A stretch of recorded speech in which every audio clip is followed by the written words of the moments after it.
Hello everyone, मैं हूं किरण शाहपुरी और ये है आप लोगों के लिए कमिंग वीक का साप्ताहिक राशिफल। ये 8 मार्च से लेकर 13 मार्च तक की आपकी टैरो रीडिंग्स हैं, टैरो प्रेडिक्शंस हैं। और सबसे पहले अगर अभी तक आपने इस चैनल को नहीं सब्सक्राइब किया तो प्लीज़ लाइक, शेयर और सब्सक्राइब करें। इसके साथ साथ अगर आप डेली टैरो रीडिंग में इंटरेस्टेड हैं तो आप मेरा इंस्टा पेज भी विजिट कर सकते हैं, जिसका लिंक आपको नीचे डिस्क्रिप्शन बॉक्स में मिल जाएगा। और दूसरी बात, इस रीडिंग को आप किसी भी साइन के हिसाब से देख सकते हैं।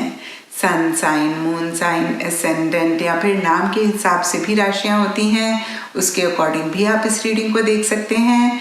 और अगर आप मुझसे पूछेंगे तो मैं आपको यही कहूँगी कि जिस साइन को आप अभी तक फॉलो करते आ रहे हैं या फिर जिस साइन के हिसाब से आप अभी तक अपनी रीडिंग्स को देखते आ रहे हैं, सुनते आ रहे हैं, आप उसी साइन के हिसाब से इस रीडिंग को देखें। तो चलिए जी, शुरू करते हैं कमिंग वीक का साप्ताहिक राशिफल। तो चलिए लिब्राज, आप लोगों के लिए देखें कि कमिंग वीक क्या लेकर आ रहा है, क्या एनर्जीज हैं।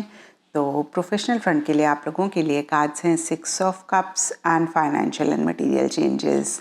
तो देखिए, 6 ऑफ कप्स का कार्ड कहीं पास्ट का कार्ड होता है। तो इस वीक इन जनरल या फिर स्पेसिफिकली आपके प्रोफेशनल फ्रंट में या तो पास्ट की किसी चीज़, पास्ट की किसी टीम, पास्ट के प्रोजेक्ट, पास्ट की सिचुएशन, पास्ट के किसी इंसान या फिर किसी भी पास्ट की चीज़ पे आप बहुत ज़्यादा फोकस कर रहे हैं, या फिर पास्ट से कोई चीज़ आपकी करंट लाइफ में आ रही है जिसकी वजह से या फिर अदरवाइज भी कुछ इश्यूज़, कुछ मसले, कुछ प्रॉब्लम्स आप किसी लेवल पे फेस कर रहे हैं। और ये इश्यूज़, ये मसले भी सबके लिए डिफ़र कर सकते हैं क्योंकि ये जनरल रीडिंग है। लेकिन इस कार्ड के ऊपर फाइनेंशियल एंड मटेरियल चेंजेस लिखा हुआ है।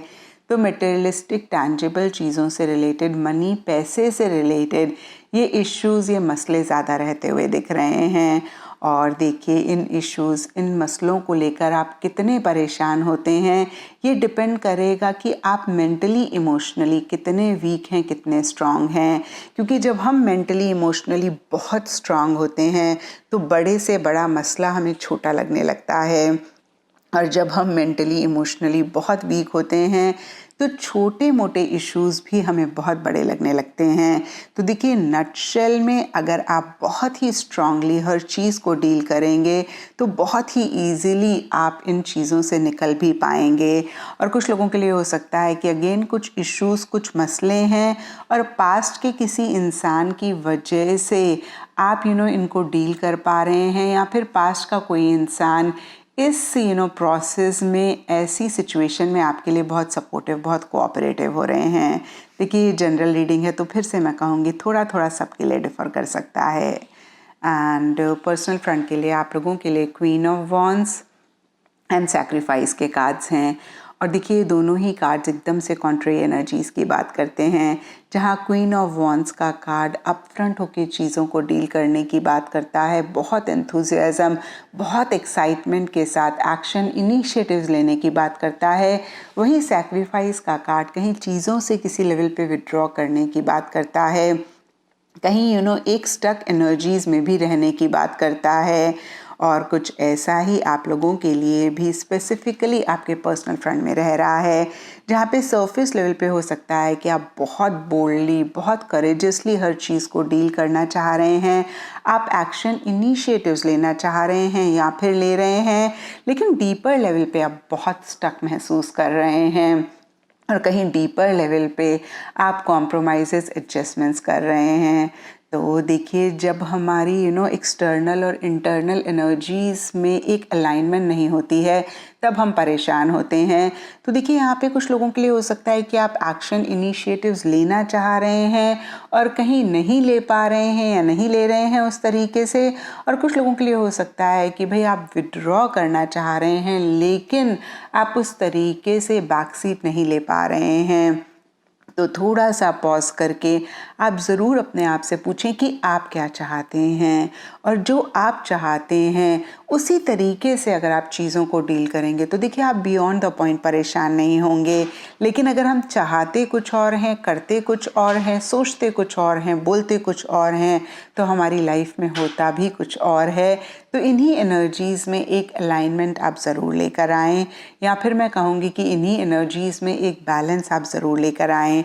क्योंकि देखिए too much of anything is bad.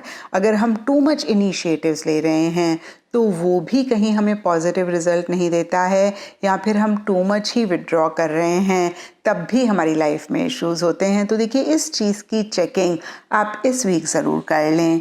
बाकी हम गाइडेंस के कार्ड से देख लेते हैं कि आप लोगों के लिए क्या गाइडेंस है। तो देखिए गाइडेंस का कार्ड आपको कहता है रिफ्यूजिंग टू सी। तो हो सकता है कि बहुत सारी चीज़ों को आप देख के अनदेखा कर रहे हैं, सुन के अनसुना कर रहे हैं, और जैसे कि मैंने आपको बताया कि पर्सनल फ्रंट की एनर्जीज़ कहीं अलाइन नहीं लग रही हैं।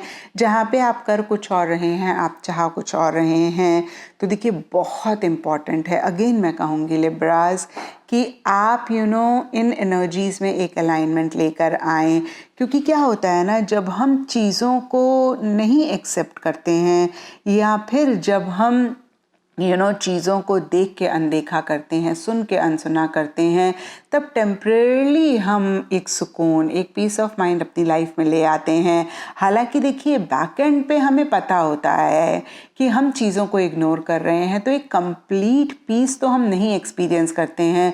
बट फिर भी मैं कहूँगी कि किसी लेवल पे आप बेटर फील करते हैं, लेकिन बैक एंड पे चीज़ें एक्युमुलेट होती रहती हैं, और एक दिन ये इतनी बड़ी हो जाती हैं कि चाह के भी हम इनको इग्नोर नहीं कर पाते हैं, और फिर हम बहुत परेशान होते हैं। और देखिए इंग्लिश में एक कहावत भी है, अ stitch in time saves nine. जब मसले, इश्यूज छोटे होते हैं तभी हम उनको अपफ्रंट होके डील कर लें, हम उनको इग्नोर ना करें, तो हम उनको बड़ा होने से बचा लेते हैं। तो फिर से मैं कहूँगी कि इस चीज़ का ख्याल इस वीक आप ज़रूर रखें। एंड एस्ट्रोलॉजी से आप लोगों के लिए टॉरस का कार्ड है, और इसके हिसाब से ग्रीन कलर इस वीक आप लोगों के लिए लकी रह सकता है। एंड सिग्निफिकेंट डे आप लोगों के लिए होगा फ्राइडे। तो ये था लिब्राज आप लोगों के लिए कमिंग वीक का साप्ताहिक राशिफल। और नीचे मुझे कमेंट सेक्शन पे ज़रूर बताएं कि ये कितना आपके साथ रेजोनेट किया, कितना आप कनेक्ट कर पाए।